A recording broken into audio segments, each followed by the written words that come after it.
वक्फ board को का अगर हिंदी शब्दावली में रूपांतरण कर दिया जाए तो ये बुजुर्गों और पुरखों के द्वारा दान की हुई ज़मीनें हैं, और दान की हुई ज़मीनों पर, हमारे पुरखों के दान की हुई ज़मीनों पे बहुत सारी चीज़ें स्थापित हैं, बहुत सारी चीज़ें। और उन दान की हुई ज़मीनों की उपयोगिता जो पीढ़ियाँ दर पीढ़ी होती है वो करती है।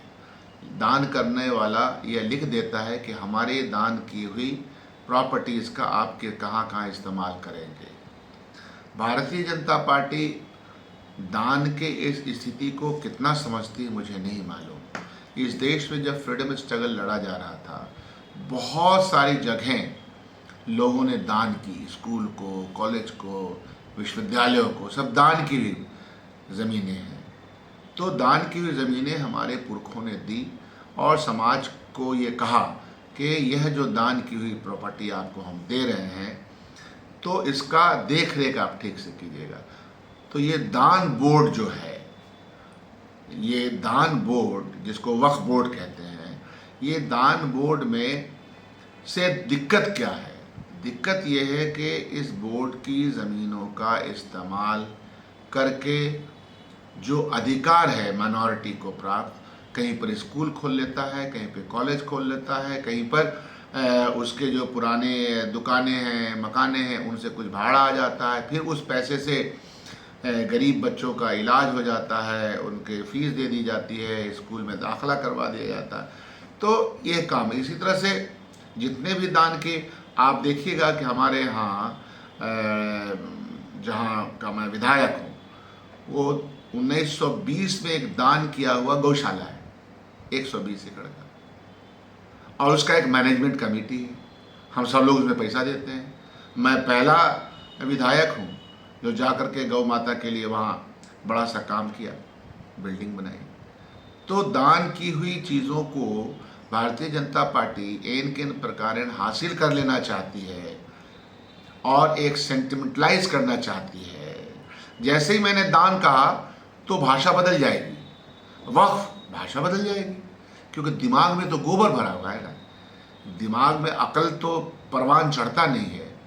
तो वक्फ बोर्ड और वक्फ बोर्ड को चलाने वाले लोगों की ज़मीनों को किसी तरह से हड़प लिया जाए और आपको एक तरह से बेइज्जत किया जाए, दिन भर बेइज्जत किया जाए। इनका मंत्री जब चाहता है हिंदुस्तानियों को किसी दूसरे कंट्री का बता देता है। हमें आपको हर रोज़ मैं कहूँगा, अरे तुम विदेशी कहाँ से आए, कैसा तकलीफ होगा। तो तकलीफ़ देने वाली भावना को इन लोगों को देने में मज़ा आता है। अरे रोज़गार दे दो, रोटी रोज़ी का इंतज़ाम कर दो। बच्चों के नीट एग्ज़ामिनेशन में तुमने एक तरह से बर्बाद कर दिया पूरा भविष्य को। किसान की हत्या रोज़ाना हो रही है, 750 किसान मर गए तुम्हारे, और तुमको यही बिल सब लाना है। बिल लाओ किसानों के लिए बेहतर से बेहतर करने का, डबल करेंगे इनको, हम MSP देंगे। बिल लाने की हिम्मत है? हम जो सो राइट टू एजुकेशन के हिसाब से प्राइमरी से लेकर ग्रेजुएशन तक फ्री एजुकेशन कराएंगे, यह बिल लेके लाओ। हमारा GDP का 6% शिक्षा पे आ जाए, यह बिल लेकर के लाओ। ये किसने रोका है? तो लेकिन आपको इसको मज़ा आता है, चढ़ाया जाए, चिढ़ाइए, कोई दिक्कत नहीं है। यह तो तारीख लिखेगा, इतिहास लिखा जाएगा हर समय का। इतिहास इंसाफ पसंदों का भी होगा और उनका भी होगा जिन्होंने समाज के साथ इंसाफ नहीं किया। बहुत ही साफ है। वक्फ बोर्ड के जो इंतज़ाम करने वाले हैं, जो मुंतज़मीन है, जो वक्फ बोर्ड है, इसका ट्रिब्यूनल है, ये पूरा एक कॉन्स्टिट्यूशन से गाइड होता है। पार्लियामेंट में इसको लेकर के कानून बना हुआ है। अब आप उसको तहस नहस करना चाहते हैं तो आपकी मर्जी है, जो करना कीजिए। उनसे सवाल है कि जो लोग अभी भी दम भरते हैं कि नहीं, भारत के संविधान में देश में अल्पसंख्यकों के लिए, देश में अल्पसंख्यकों की रक्षा के लिए, उनकी संपत्ति की रक्षा के लिए, उनके शिक्षा की रक्षा के लिए, उनकी तहजीब व विरासत सब की रक्षा के लिए कानून है।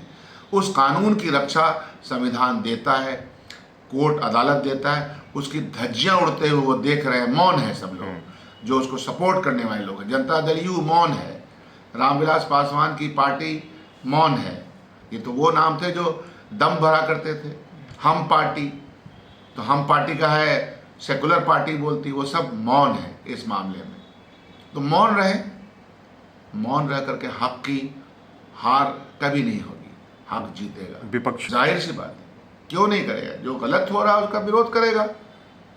अरे आज आपने वक्फ पे हाथ लगाया, कल आप जितने भी ट्रस्ट के पास एक से एक ज़मीनें हैं, लोग उससे काम करते हैं।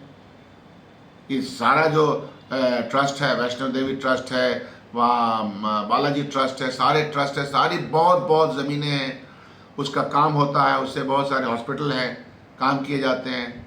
वक्फ की प्रॉपर्टी पे बहुत सारे स्कूल्स हैं। गवर्नमेंट, हिंदुस्तान की गवर्नमेंट, देश की गवर्नमेंट, इस राज्य की गवर्नमेंट वक्फ की ज़मीनों पे स्कूल बना रही है। तो क्या होगा? इसलिए देखने वाली बात है किस तरह से ये बिल लाते हैं। लेकिन भारतीय जनता पार्टी की मंशा साफ है कि हमको कोई ना कोई झंझट, डिबेट ऐसा करना है कि जो रियल डिबेट है उसको भुला दिया जाए।